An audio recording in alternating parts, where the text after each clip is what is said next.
ఓం నమ శివాయ.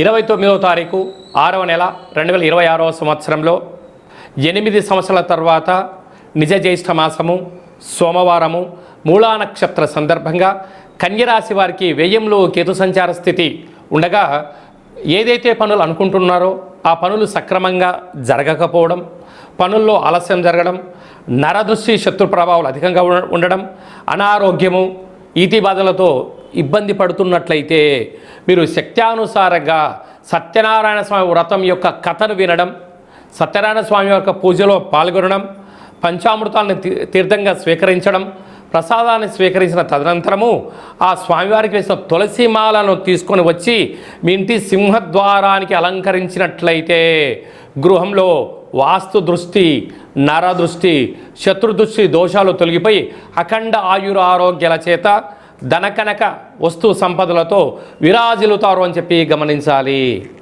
మీ వ్యక్తిగత జాతకం తెలుసుకోవాలనుకుంటున్నారా?